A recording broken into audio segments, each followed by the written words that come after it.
It's time for another episode of Creature Madness with your host, me, Gus from Askewed Reviews. So, if you don't know what Creature Madness is, let me tell you. My good friend Matthew over at Horror Madness decided to create a movie club where he invited a few of his friends, and then we all watch the same creature feature movie, and then each of us does our own review on the film. Now, aside from myself and Matthew, the other members of this group are Ashley, Amariah, Bambi, Jen, Ryan, and Karen. And speaking of Karen, it was her turn to choose the film, and she chose the 1986 film Night of the Creeps.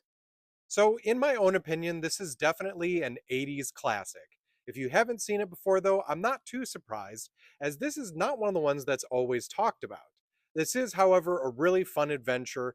Also, if you've ever watched the movie Slither, you can see where that film got a lot of its inspiration from.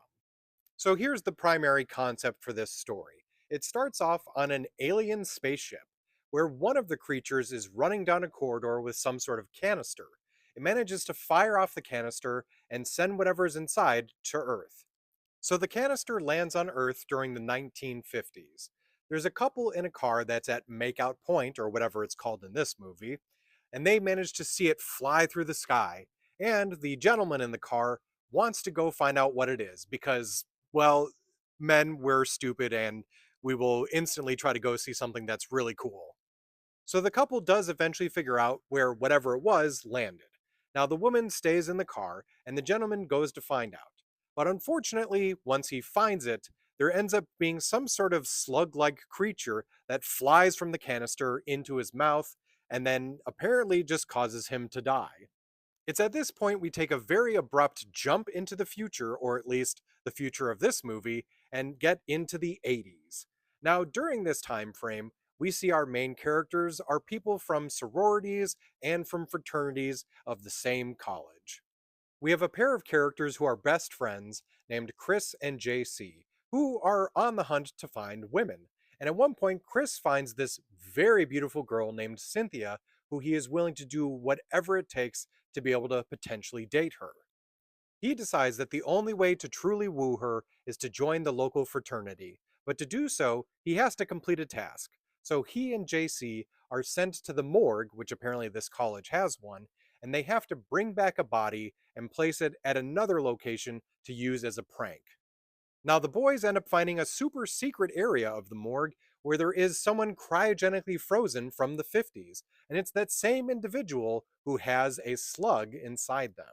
So, they, of course, end up waking him up, and now he is on the rampage as some sort of zombie like creature. But he is now passing along these slugs that'll now infect other people and cause more zombies to occur.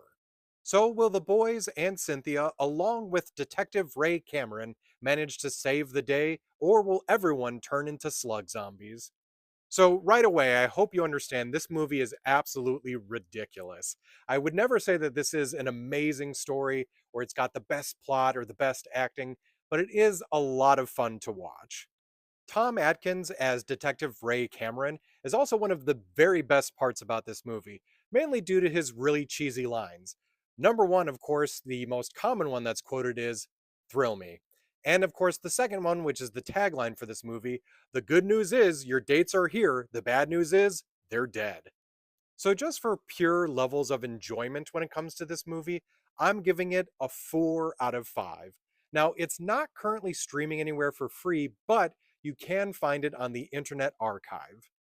Now is the point in all of my Creature Madness videos where I'm going to go a bit more in depth on the creatures that appear in the film. So, this is big spoiler warnings ahead. If you don't want to know more about the creatures, go ahead and watch the movie and then come back and watch the rest of this. So, for the most part, what would seem to be the primary creature are the zombies. Now, mind you, these zombies are pretty much like regular zombies. They kind of just shamble around. They are trying to get at people. I don't remember specifically, even though I just watched this again, if they're actually trying to feed off them or if it's just to attack people. I don't know why, I'm just not remembering it. But of course, for those who know, the real true antagonist of this film are the parasitic slugs from space.